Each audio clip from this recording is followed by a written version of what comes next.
bagi anak-anak kita yang harus diketahui. Yang pertama adalah ilmu tauhid atau disebut ilmu akidah yang berhubungan dengan keimanan kepada Allah.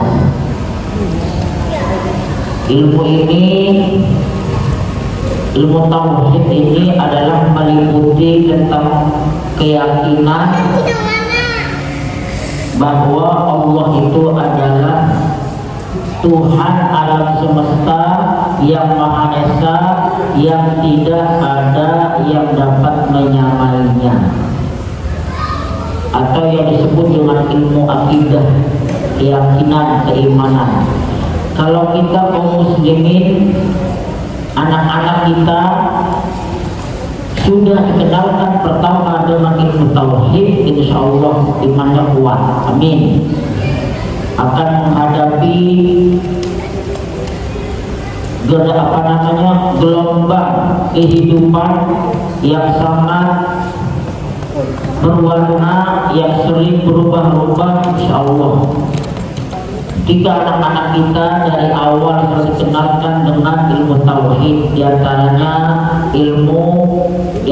yaitu tentang sifat Allah ya, yang 20 dulu kita kalau ngaji inget dulu wujud kita maqam khalafatul hawadithi, terus lalu sifat mustahil Allah yang 20, sifat jais Allah 1, sifat wajib bagi Rasul 4, sidik, amanah, tabligh, fatonah, yang mustahil 4, kizib, khianat, kitman, balada, lalu yang jais 1 ketika digabung menjadi aqaidul khamsin, aqaid akidah yang 50. Sifat wajib bagi Allah 20, mustahil 20, jais 1 adalah 41, digabung dengan sifat wajib bagi Rasul 4, mustahil 4, jais 1, 9, 41 tambah 9 berapa? Jadi 50. Disebut aqaid yang aqaidul khamsin, aqaid yang 50. Tuh dikenalkan dengan nabinya, dengan kitab sucinya, belajar Al-Quran harus bisa Pak. Anak-anak kita harus bisa baca Quran. Kalau nanti sampai anak kita nggak bisa baca Quran, kalau nanti waktunya kita mati, siapa yang ngajiin? Tenang, ada ustaz, ustaz ada. Tapi ketika anak kita juga ikut ngajiin, itu orang tua yang telah meninggal itu lebih apa namanya? Lebih khusyuk meninggalnya khusyuk, apalagi sholatnya ya lebih mantap.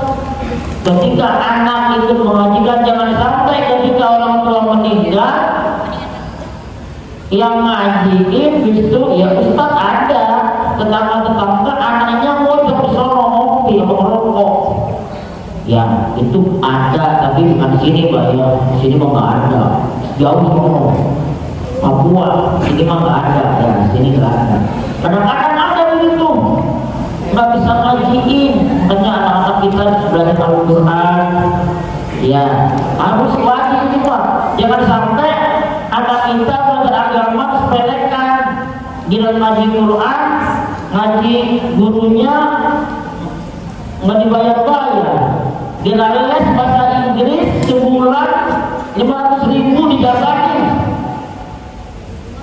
Ya, ini perhatiannya kepada agama, tolong orang tua anak-anak itu diperhatiin. Jangan sampai anak-anak itu sepelekan. Kadang-kadang orang tua itu sebenarnya salah persepsi, kurang peka.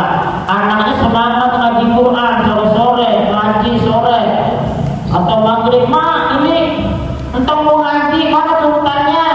Ketemu ini, emaknya lagi main HP, tiktokan. Anaknya ngomong, mak cepetan, Qurannya mana, tuntutannya mana? Kata-kata tanya, lo dibutuh cuma ngaji aja lo, itu cuma ngaji kan? Semuanya pelekkan, kadang-kadang emaknya kasihkan main tiktok sama motor sinetron, anaknya semangat mau ngaji, mau didukung. Ya ada, tapi bukan jamaah itu berpalang, wah sini mah insya Allah, sini mah gak ada. Ya, kenalin itu dengan, lalu setelah anak dikenalkan dengan apa namanya, dengan nabinya, dengan kitabnya, para malaikatnya, lalu dengan hari kiamat, ikrar adanya hari kiamat dengan adanya qada dan buat adanya takdir dari Allah. Itu. Lalu ditambah setelah itu anak kita dipelajari ilmu fikih, Pak. Fikih biar bisa tahu caranya sholat, ya. Tahu pertama dari niatnya wudu, niat sholat, rukun sholat itu dari bawah memang harus, jangan dilepas. Kadang-kadang ada sekarang itu kurang, pengajar-pengajarnya kurang teliti gitu, lebih kepada yang apa namanya, yang global, tapi yang rinci-rinci kadang-kadang kurang. Anak udah tahu belum niat wudu? Kadang-kadang sholat mau wudu aja anak cuma untuk buka-buka doang, untuk begini, nggak tahu niatnya, nggak tahu rukunnya, ya. Sholat kepada Allah Akbar aja nggak ngerti, ya. Harus anak-anak itu kenapa? Karena apa namanya, anak-anak kita adalah generasi yang akan nanti menggantikan kita semua. Harus mengerti agama, Pak. Ya bukan cuma agama, semua, ya. Semua kenalkan dengan ilmu fikih, belajar ilmu fikih, belajar tentang cara sholat, wudhu sholat, berpuasa lalu mandi, hadas besar setelah balik. Kan kita telah di Bali gitu, yang udah mulai 12 tahun, yang perempuan, yang laki, bagaimana yang laki setelah selesai ikhtilaf mimpi, yang memasuki Bali, bagaimana cara mandi sebesarnya, bagaimana anak gadis kita yang sudah mulai haid ketika harus mandi sebesarnya setelah selesai haid, bagaimana niatnya, itu memang harus, ya. Anak kita harus tahu, ya. Insya Allah di sekolah-sekolah diajarkan, di gimana, di tempat-tempat ngaji diajarkan, ya. Kalau gurunya nggak lupa, kadang-kadang ngejar target kurikulum kelewat gitu loh, kadang-kadang, ya. Ini kayak seperti itu. Melakukan dengan ilmu fikih, belajar cara ya, yang puasa dan sebagainya, sampai yang lain-lain. Harus ilmu tauhid, ilmu fikih, Pak. Hanya begitu dikenalkan dengan sholat. Umur kata Nabi ini anak kita Pak 7 tahun itu sudah kita perintahkan sholat. Murru awladahu bis sholati fahum abna'u sab'in.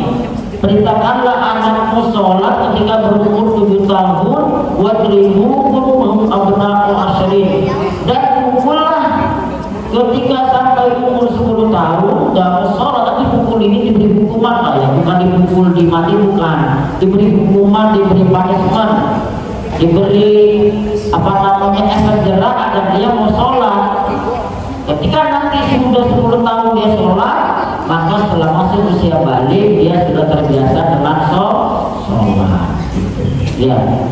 Lalu anak gadis kita ajarkan untuk aurat, karena aurat itu bukan perintah guru, bukan perintah Islam, tapi perintah Allah. Ya ayyuhan nabiyyu qul azwajika wa banatika wa nisa'il mu'minin yudnina an jalabibihin. Wahai para nabi, katakanlah kepada istri-istrimu, anak perempuanmu, lalu siapa lagi, kaum perempuan muslimin mukminat, agar menutup auratnya setelah usia balik. Karena menutup aurat bagi perempuan itu satu, sebagai identitas sebagai muslim, yang kedua lebih aman dalam interaksi sehari-hari, ya. Lalu yang terakhir Pak, anak kita setelah diajarkan tauhid, fikihnya udah, imannya kuat, sholatnya rajin, ibadahnya rajin, untuk aurat. Terakhir Pak, yang perlu diajarkan ilmu akhlak, agar anak kita punya sopan santun, punya budi pekerti, punya etika, punya akhlak yang baik. Kenapa itu untuk menyempurnakan akhlak. Ya, innama bu'itsu litammima makarimal akhlak. Sesungguhnya aku di sini dunia semata-mata untuk menyempurnakan akhlak.